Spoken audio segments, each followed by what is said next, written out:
बेटा, अम्मा के हाथ के दिए रोशनी लाओ अपने घर में। कच्ची सड़क, बीच बीच में पेड़ और छोटे छोटे घर।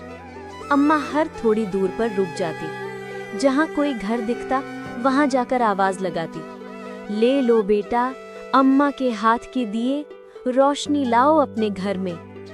कुछ लोग भाव करते, कुछ मना कर देते, पर कुछ ऐसे भी थे जो बिना मोल भाव किए कह देते, अम्मा 4 दिए देना, अब दिवाली आने में केवल 1 सप्ताह ही है।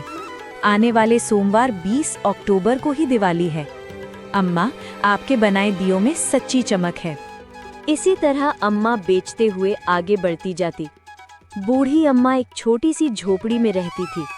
सफेद बाल, झुर्रियों से भरा चेहरा, पर आंखों में एक अजीब सी चमक, जैसे जीवन ने जितनी भी कठिनाइयां दी हों, पर उन्होंने उम्मीद की लौ बुझने नहीं दी। अम्मा के पास कोई परिवार नहीं था। पति और बेटा बहुत पहले चल बसे थे। साथ में बस एक साथी था, उनका पालतू कुत्ता मोती। मोती हर वक्त अम्मा के साथ रहता, कभी रोटी का टुकड़ा बांटता तो कभी झोपड़ी के बाहर बैठकर उसकी रखवाली करता। बूढ़ी अम्मा पूरे साल मिट्टी के दिए बनाती थी। बरसात में मिट्टी गूंथती, धूप में सुखाती और फिर छोटे छोटे दिए बनाकर रंगती थी।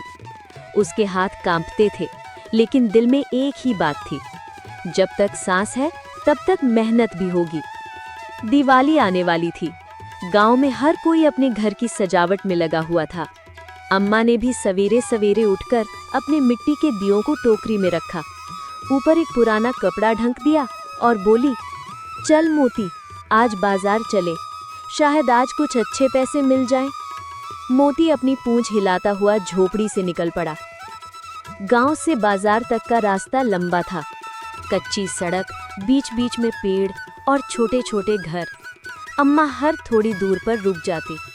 जहाँ कोई घर दिखता वहाँ जाकर आवाज लगाती, ले लो बेटा, अम्मा के हाथ के दिए रोशनी लाओ अपने घर में। कुछ लोग भाव करते, कुछ मना कर देते, पर कुछ ऐसे भी थे जो बिना मोल भाव किए कह देते, अम्मा 4 दिए देना, अब दिवाली आने में केवल 1 सप्ताह ही है। आने वाले सोमवार 20 अक्टूबर को ही दिवाली है। अम्मा, आपके बनाए दियों में सच्ची चमक है। हर बार जब कोई दिया बिकता, अम्मा के चेहरे पर मुस्कान खिल जाती और मोती अपनी पूंछ हिलाकर जैसे खुशियां बांटता। जब अम्मा बाजार पहुंची तो चारों ओर दियों की दुकानें थी। कहीं बिजली की लाइटें चमक रही थी, कहीं प्लास्टिक के सजावटी सामान बिक रहे थे। लोग उन आधुनिक चीजों में खो गए थे। किसी को मिट्टी के सादे दियों की जरूरत नहीं थी। अम्मा ने सड़क के किनारे अपनी छोटी सी टोकरी रखी और अम्मा वही अपना पुराना राग से, ले लो बेटा, अम्मा के हाथ के दिए रोशनी लाओ अपने घर में, बार बार बोलती रही। लेकिन आज किस्मत में शायद कुछ खास नहीं था। मोती उसके पास बैठा रहा। सूरज ढलने लगा, लेकिन कोई ग्राहक नहीं आया। थोड़ी देर बाद ठंडी हवा चलने लगी। अम्मा बोली, चलो मोती, अब घर चलते हैं, आज का दिन सही नहीं है।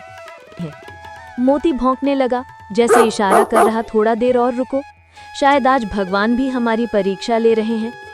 अचानक मोती उठा और एक छोटे लड़के के पास गया जो खिलौनों की दुकान से लौट रहा था। वो उसके आगे जाकर भौंकने लगा, जैसे उसे कुछ दिखाना हो। लड़का डर गया, पर मोती उसे खींचते हुए बूढ़ी अम्मा की ओर ले आया। लड़के ने देखा मिट्टी के सुंदर दिए। वो बोला, दादी, ये तो बहुत प्यारे हैं, मैं अपनी माँ के लिए ले जाता हूँ। मैं तो ऐसा ही दिया खोज रहा था, घर का बनाया हुआ कहीं मिल नहीं रहा था। थोड़ी देर में उस लड़के की माँ आई और बोली, अम्मा, घर के दिए जलाना चाहिए, तब अच्छा से पूजा संपन्न होती है और घर भी शुद्ध होता है।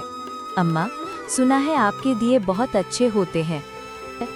फिर और लोग जुटने लगे और बोलने लगे, देखो अम्मा के पास कितने अच्छे स्वदेशी दिए हैं। देखते ही देखते अम्मा के सारे दिए बिक गए। सूरज ढल चुका था, पर अम्मा के दिल में उम्मीद का सूरज उग चुका था। घर लौटते वक्त अम्मा ने आसमान की ओर देखा और बोली, दिया मिट्टी का सही, पर उजाला सच्चा करता है। मोती खुशी से उछल पड़ा और दोनों झोंपड़ी की ओर लौट गए। रात की ठंडी हवा झोंपड़ी में घुस आई थी, पर बूढ़ी अम्मा का दिल गर्म था।